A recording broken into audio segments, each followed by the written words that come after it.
Good morning, everyone. Today, I'd like to talk about culture. I think I've shared in the past that we are blessed in this parish to have kind of a wide variety of cultures represented. Most of us have lived our whole lives here and are American-born, English-speaking through and through, but about 30% of our parish is Hispanic, about 60% of our youth is Hispanic. We have a lot of people who still speak Polish here in our parish. We have a growing community of those who are from Vietnam, and we have some Filipino parishioners who speak Tagalog, in addition to many other groups out there. When we talk about culture, sometimes our mind immediately goes to where you're from, what ethnicity you are, what language you speak, the food you eat, music you listen to, how you dress, so on and so forth. And yes, those are all examples of culture. But I want to talk about a different type of culture today. Because culture is everywhere. It's how you act, it's how you interact with others, it's what you allow, it's what you tolerate, it's what you support and lift up. The best definition of culture that I've heard is that culture is what you value and what you reward. Can everyone repeat that with me? Culture is what you value and what you reward. Every family has a culture. Every sports team has a culture. Every workplace has a culture, and every church has a culture. And so your culture is built up and it's reinforced by the values that you reinforce over time and that you support. You can have a healthy culture, such as a healthy workplace where people want to be, or you can have an unhealthy, toxic culture where no one wants to be. Even the city of LaPorte has its own culture. Let me give you one example of that. Over the last few years, we've seen lots of innovative small restaurants and businesses open up here in LaPorte. Think of brew pubs, coffee shops, ice cream parlors, the small businesses that there's always some initial excitement when they come into town, like LaPorte's finally getting fill in the blank. But then one by one, it seems that they start falling on hard times. They end up having to shut their doors, many of them. Many of these places would thrive in pretty much any other city, but a lot of them just don't seem to make it here. Why? Well, because we don't value those places on the grand scale. We don't go there, we don't spend our money there, we don't support them to keep them open. That's not part of our culture here. But if you wanted to build a fast food restaurant or a dollar store here in LaPorte, that's a totally different story. You're going to do very well and you'll be very successful. Why? Because that's what we value and that's what we reward. We go to those places, we spend our money there, and we keep them open. In fact, we value fast food here so much that we have to tear down these places and rebuild them with not one drive-through lane, but 2 drive-through lanes. That's what we value, that's what we reward, and that forms part of our culture here. Okay, that's enough about LaPorte. What about our parish? What about Holy Family's culture? What do we value and what do we reward here? A couple of months ago, you all took the Disciple Maker Index, the DMI. Remember the 90-question survey that you took a while ago. Father Alex and I will give you some more information about the results of that next month. But I just want to give you a short snippet of what one survey question revealed about our parish culture. You were asked the question, what are the most important community values in the parish? You picked the top 3. There were 9 potential ones to choose from. These are the top 3 that you voted for. Number 1, access to the sacraments and worship. Number 2, prayerfulness. Number 3, being family-focused. You weren't as interested in things like service opportunities or social outreach or stewardship or diversity or sharing the faith with others or community-oriented events. And that sounds very accurate. Here in LaPorte, we're very easygoing, we're very steady. Nothing really changes much in this town and in this parish. There's not a whole lot that gets you riled up and angry, which is good. But there's also not a whole lot that gets you really excited either. We're very easygoing. So sometimes when we who work for the parish, we hear about something, some program working well in another parish, and we say, let's do that here. and we put it on and it flops. That's not to be negative about you. Some things work very well here, and some things do not work very well. Again, that's part of our culture, what we value and what we reward. Here's the thing, though. Your culture has consequences. To bring us back to LaPorte's love of fast food, each year the counties of Indiana are ranked based upon your health behaviors and outcomes. The more healthy behaviors you demonstrate, the higher your ranking will be in the state of Indiana. LaPorte County for many years has been at the bottom of the state when it comes to health outcomes. There are 92 counties in the state of Indiana. We've been number 92 for many years. Now, that's starting to change a little bit. We've been working our way up. And while it's not completely determined by the way that we eat, I can imagine that our culture of fast food has impacted those health outcomes. In the same way, your parish culture has consequences. If we have a very welcoming presence when you walk in these doors, people are greeting you, which they do. If you have good homilies, if you have good music, if you have an energized parish environment, then it's a place that people want to be. But if I walk into this church and I've never been here before, and nobody greets me, and I try to get into a pew, and the person on the end looks up at me and says, and I have to squeeze and climb over them in order to get into the pew, what does that say about the culture of the parish? Obviously, it's a place where I don't feel welcome and maybe I don't want to belong. And that, my friends, is one of the reasons why I'm talking about culture today, is because there is another culture change going on in our country right now. And it would be smart for us to not miss this opportunity. And that culture shift that's going on is that more and more adults, especially young adults, are becoming interested in the Catholic faith. I've shared with you before that about 30 years ago, on average, the number of baptisms that we had in LaPorte between our three churches was around 100. And that stayed at 100 up until about 30 or 25 years ago.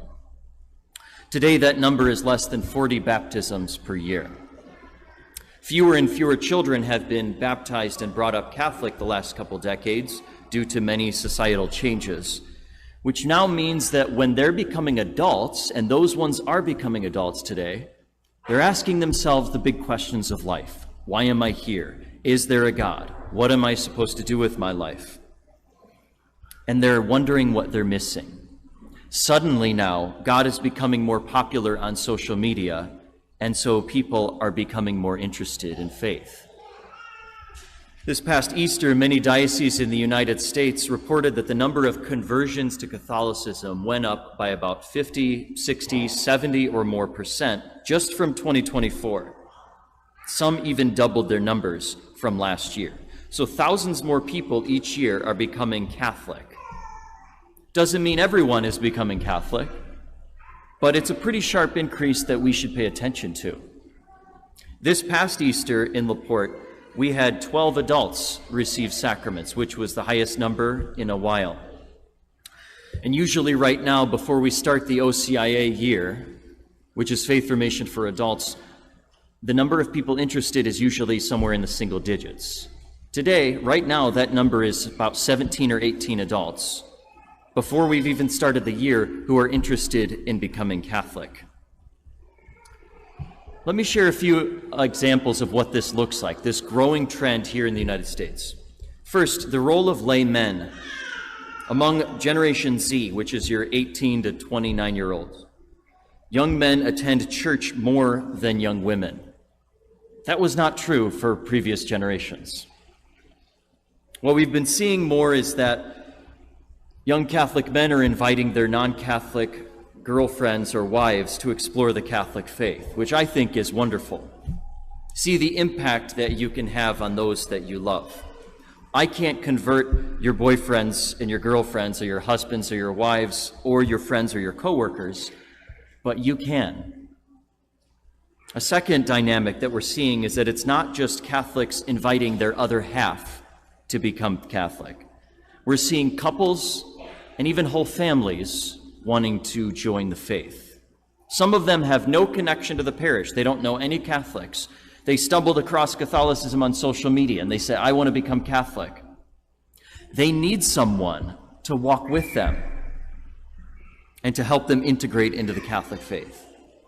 So the question is, what is our parish culture going to look like here, where it's not just Catholics sitting next to you in the pew, but non-Catholics, non-churched people who are interested in joining us? How is the culture here going to change to make this the place to be? You just heard before Mass an invitation. For those of you who are not Catholic, but are interested in taking the steps to become Catholic, or if you are Catholic but you haven't received a certain sacrament, come join OCIA, or call out Open House, or come and see is going to be this Wednesday over at St. Peter. And then for those who have been Catholic for a while, this is my appeal. Consider forming a friendship with one person. One person. I'm not asking you to get up here and talk in front of people. I'm not asking you to stand at the door and greet people as they come in.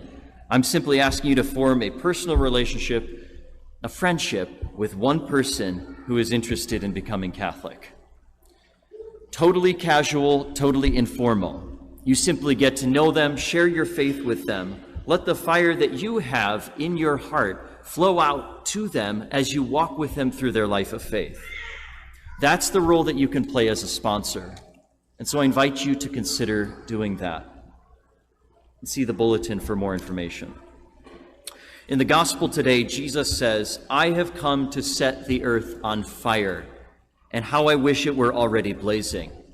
You see, friends, when your faith is on fire, when my priesthood is on fire, in a good way, it means that we are ready to share the gospel with those who want to hear the message of Jesus. It becomes a part of our culture. And if your parish community is on fire with the love of God, if our culture in here looks different from the culture out here, then there's an attractive force to it, and people want to be here. Because here's the thing, the church is at its best when it's countercultural, when it offers something different from what the world offers out there. Today, our church culture is very different from the culture out there. And very much like the early years of the church, soon after Jesus, when the church was being persecuted as a minority, people flocked to Christianity, not because it had money or because it was super fun, but because it treated the poor and widows and orphans and women with much more dignity than the contemporary society around it. Today, 2,000 years later, the church still offers peace, hope, and meaning to an addicted, hopeless, and meaningless world. I'm going to say something that might sound a little controversial. It's that the American church in recent decades has not always offered an alternative to the prevailing culture. We built churches that didn't look like churches. We stripped our faith of any semblance of transcendence and beauty. We replaced evangelization with coloring books and felt banners.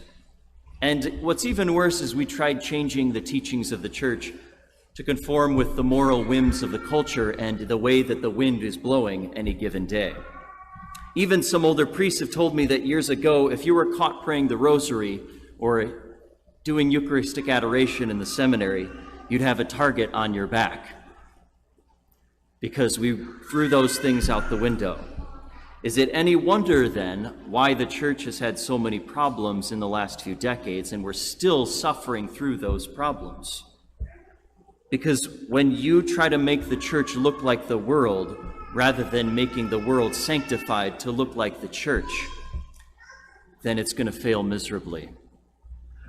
And that is, as a result, why most of the baby boomers, Gen X, and millennials ended up leaving the church in droves. Because why come to church if you're just going to get a mediocre version here of what you can get out there?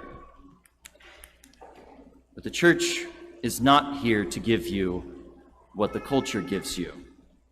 And our younger generation today knows that. Today's younger generation is looking for something different. In case you didn't know, Gen Z youth, again 18 to 29-year-old, is the first generation in a while that is more religiously affiliated than their parents. Today's youth go to church more than their parents do. Why are they attracted to the church? Well, you can thank today's prevailing culture and the social media for that. For today's young people, their world has constantly been changing.